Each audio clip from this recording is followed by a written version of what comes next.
बिस्मिल्लाहिर्रहमानिर्रहीम। नाजरीन, मैं हूं सद्दाम मांगट, आप देख रहे हैं यूट्यूब चैनल।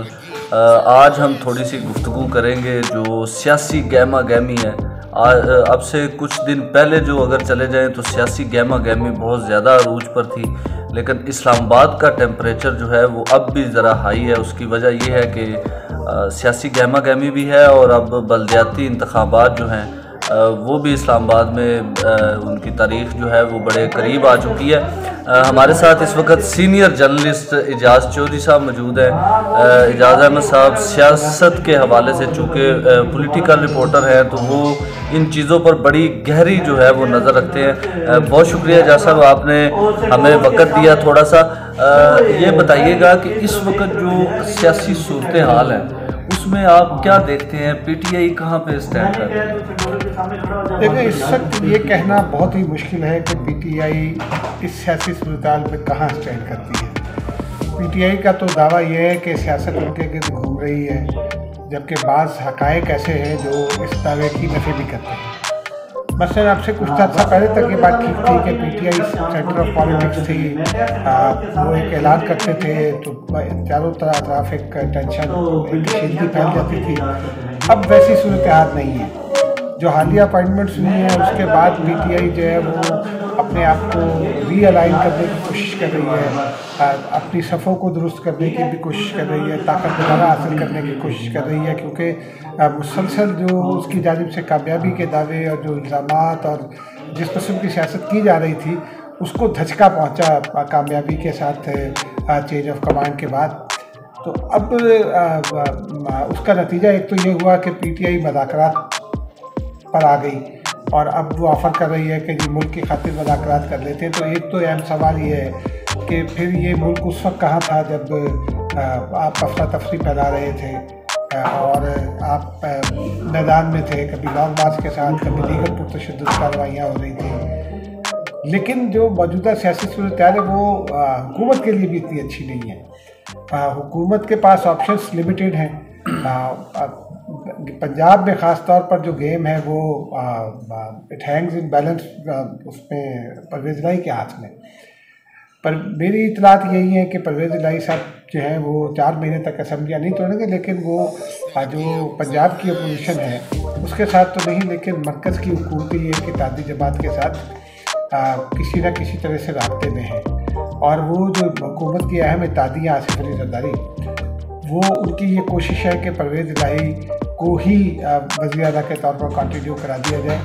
मुख्तलिफ़ ऑप्शंस पर बात चल रही है और अभी ये देखना होगा कि ऊँट किस करवट बैठता है, क्योंकि 20 दिसंबर तक का तो खैर वक्त है। इमरान खान साहब ने कहा कि फिर हम असम्बलियाँ तोड़ेंगे, लेकिन ये भी एक मुश्किल काम है क्योंकि 30 दिसंबर को बलदियाती इलेक्शन है। अच्छा, बलदियाती इलेक्शन हो जाएगा, उसके बाद अगर वो असम्बलियाँ तोड़ देंगे, इलेक्शनिंग शुरू होगी तो रमज़ान आ जाएगा और फिर रमज़ान के बाद कहीं जाकर इलेक्शन होगा। तो ये सारी चीज़ें देखते हुए मैं ज़ाती तौर पर ये समझता हूँ कि सियासत में एक बार फिर जो तलातुम बर्पा होगा वो मार्च के बाद होगा, अप्रैल वगैरह में कहीं जाकर होगा, उस वक्त तक ज़रा सुकून रहेगा। अच्छा, एक चीज़ है कि एक तो हमें बहुत सारे यू टर्न जो है वो दिखाई देते हैं पाकिस्तान तहरीक इंसाफ में, वो साइफ़र का बयानिया हो, वो अमरीकी साजिश हो, वो जिस तरह मीर सादक मीर जाफ़र आपने फ़ौज को डिक्लेयर कर दिया, फिर उससे भी आपने यू टर्न ले लिया। ये सारी चीज़ें, क्या आपको लगता है कि जो जनरल इलेक्शन आएगा उसमें पीटीआई इसी तरह जिस तरह अब ज़िमनी इंतखाबात में कामयाबी हासिल कर रही है और इस तरह मरकज़ में हुकूमत बना सकेगी? देखिए, ये कहना अभी बहुत ही मुश्किल है, क्योंकि पाकिस्तान की सियासी हक़ाइक़ ये हैं कि जो इक़्तिदार से जाता है वो 10 साल के बाद वापस आता है। एक बात तो ये है। दूसरा, इमरान खान साहब के केस में तो सूरत हाल बहुत ही कॉम्प्लिकेटेड है। मसलन अब ये बात कोई ढकी छुपी नहीं रही कि सऊदी अरब बहुत नाराज़ है पाकिस्तान से। अगर इमरान खान साहब पावर और जो पावर सेंटर्स हैं पाकिस्तान के, उनको ये सोचना होता है कि अगर इमरान खान साहब वापस आएंगे तो फिर सऊदी अरब के साथ ताल्लुकात की नौयत क्या बनेगी। जिस तरह से घड़ियों के मामले में, तोहफ़ों के मामले में जो सुर्खी हुई, फिर अमेरिका के साथ पीटीआई जो है वो अपनी फेंसेस मेंट करने की कोशिश कर रही है, यानी कुर्बत की कोशिश कर रही है। फवाद चौधरी ने 2 मुलाकातें की अमरीकी सफीर से, लेकिन मेरी इतलात यही है कि दोनों मुलाकातें नाकाम हुई।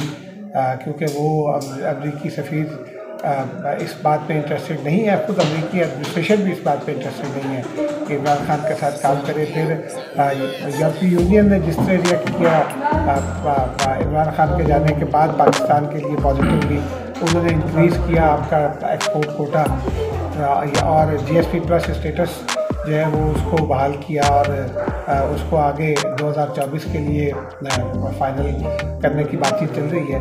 तो ये बड़ा इसका रद्द-ए-अमल जो है वो अगर इमरान खान वापस आते हैं फैसले होने हैं और इमरान खान अगर उन मुकदमात में नाअहल हो जाते हैं तो फिर PTI की क़यादत कौन करेगा और फिर PTI को लोग उस PTI को जिसमें इमरान खान साहब अगर नाअहल हो जाते हैं तो उस PTI को वोट क्यों देंगे जिसकी क़यादत इमरान खान साहब के पास नहीं है। यहाँ पर ये सब चीज़ें देखने वाली हैं। यहाँ पर सर मेरा आपसे एक छोटा सा सवाल हो रहा है, अगर PTI को हम यकीनन हम उस पर क्रिटिसाइज़ भी करते हैं, उसको तनकीद का निशाना बनाते हैं, लेकिन अगर जो मौजूदा गवर्नमेंट है अगर इसकी हम बात करें तो रिलीफ तो इसने भी कोई नहीं आवाम को दिया।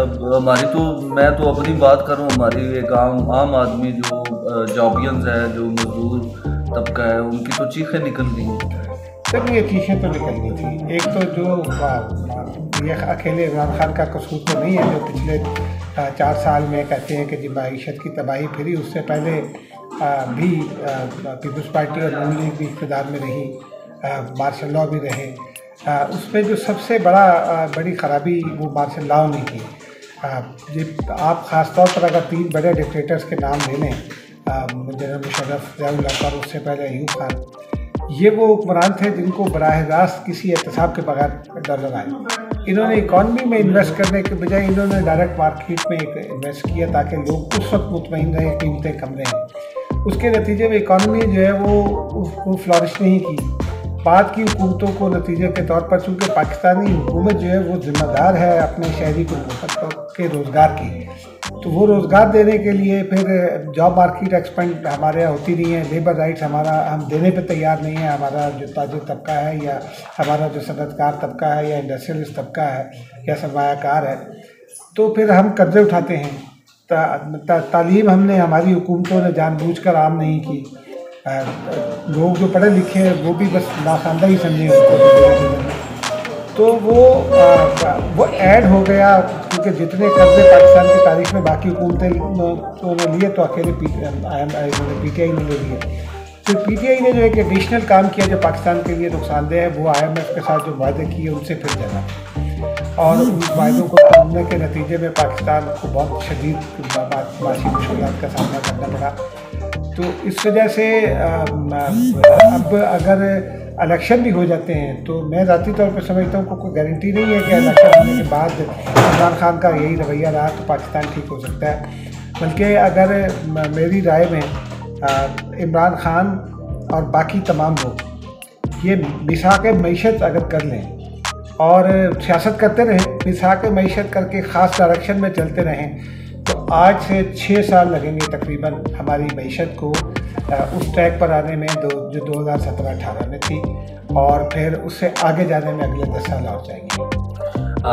इजाज़ चौधरी साहब की आपने सारी गुफ्तगू सुनी। ये बड़े सीनियर पॉलिटिकल रिपोर्टर हैं और डिप्टी ब्यूरो चीफ भी हैं GNN में, तो इनकी यकीनन जो बातें हैं ये सिर्फ तज्ज़िये नहीं, ये एक ख़बर है जो इन्होंने हमारे नाज़रीन तक शेयर की है।